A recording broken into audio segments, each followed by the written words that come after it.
বেলাগাম ইন্দ্রাণী গাঙ্গুলিকে সময় যতই গড়াচ্ছে ততই সামলাতে রীতিমতো মুশকিল হয়ে দাঁড়াচ্ছে পরিবারের সমস্ত লোকেদের জন্য।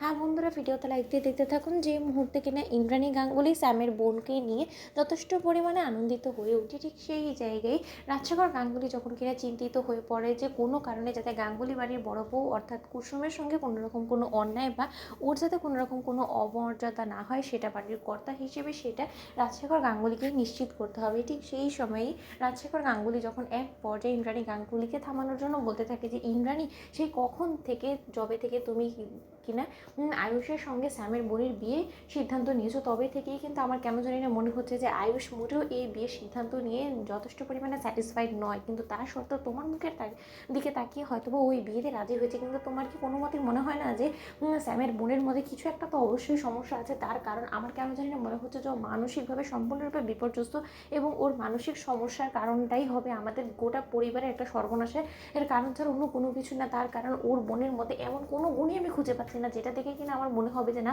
তুমি আয়ুষের বউ হিসেবে ওকে বাছাই করে নিয়ে যথেষ্ট পরিমাণে ভালো কাজ করেছো। আমার তো কোনো মতেই মনে হচ্ছে না। তা তোমার কী দেখে মনে হলো যে স্যামের বোন আমাদের আয়ুষের যোগ্য? আমাকে একটু বলবে তুমি? বলো তো।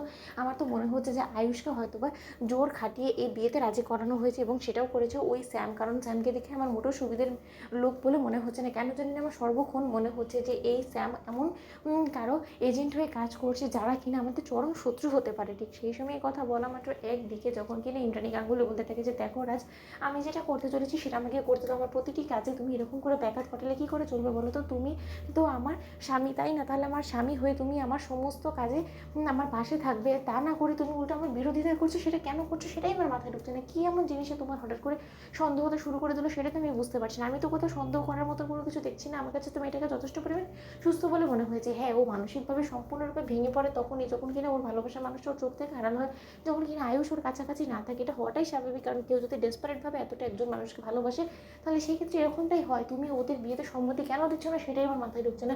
তুমি কি মনে করছো বলো তো? আয়ুষের বিপরীতে অন্য কাউকে মানাতো? বলো তো কার কথা বলার চেষ্টা করছো তুমি?